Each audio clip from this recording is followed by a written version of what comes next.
Hi, this is Hillary with the Nurse Preceptor channel. I'm glad that you tuned in to the See My video tonight. This is the third day of September, September 3rd, and September is National Preparedness Month. So this is the third day out of 30 that I'm doing consecutively with different topics related to preparedness, especially related to medicine. Although we talk a little bit about general preparedness as well because it all relates back to your ability to be healthful. Today, my topic is the rule of three.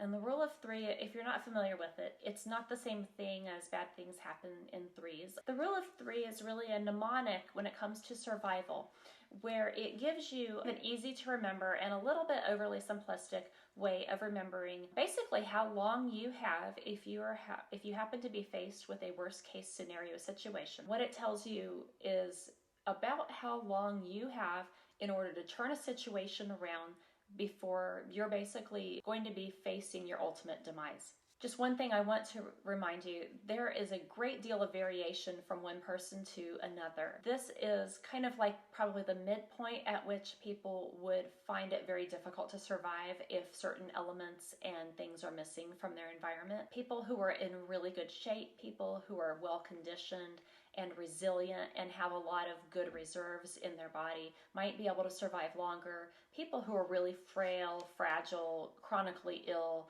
debilitated at baseline probably have a little bit less time to work with.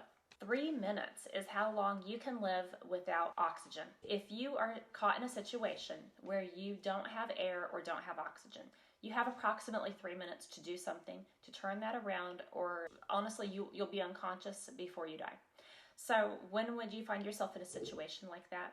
Well, obviously, if you're being strangled or smothered, you could find yourself in the midst of a burning building where there's a lot of smoke. You could find yourself in close proximity to a chemical spill that affects your oxygenation. And there are also certain types of poisoning that can affect your ability to exchange air. So even though you might physically be able to breathe, you may not be able to exchange oxygen. And carbon monoxide is just one of those things that I can think of right off the top of my head. 3 hours is about how long you can live in extreme weather conditions where you have exposure and inadequate shelter or clothing. This applies about equally to extreme cold as well as extreme heat. Now, there are also some factors that can aggravate this, such as if you are in a really cold climate and you are stuck in either really windy or really wet or both types of situations, like a blizzard or a rainstorm that's followed by freezing temperatures, you may find that you develop frostbite and become hypothermic much more quickly than 3 hours.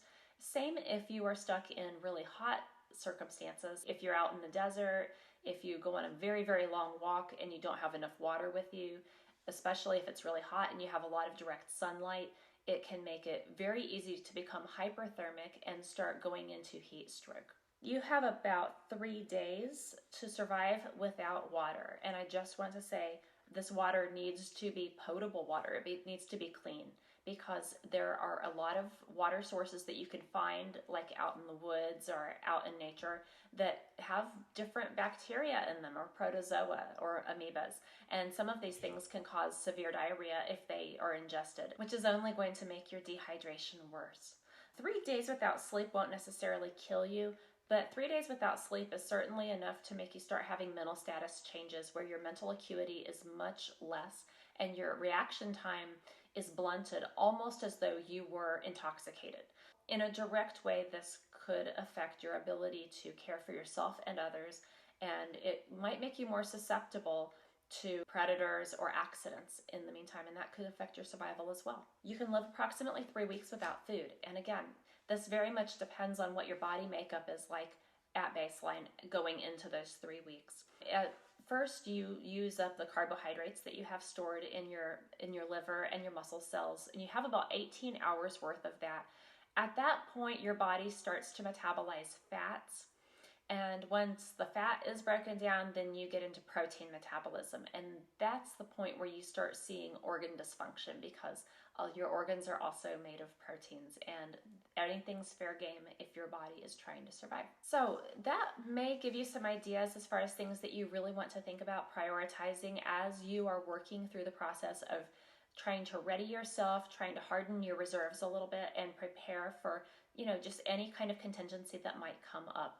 I will note, I've been at the stores lately and there are quite a few items that are starting to look a little bit scarce on the shelves. I am noticing this where I live. I have been reading a lot about impending shortages on a number of items. I urge you this month, get ready, get prepared, get ready for things that you may need, and try really hard to foresee things that are within your control that you can manage now while we still have the resources. All right, I take preparedness very seriously. I urge you to do the same. I'm very interested in keeping you guys healthy and helping you all to stay out of the hospital and away from the medical system during this time. I think decreasing all of our exposure at this point is probably a very smart thing. All right, tune in tomorrow. I'm going to start talking about some products that you may want to go ahead and invest in, and some of them may be things that you've really not given a lot of thought to, but I'm going to make some really valid points. If you like the content on this channel, please like this video, share it with everyone you know, and subscribe. Hit the bell if you'd like notifications about new videos that become available. All right, thanks.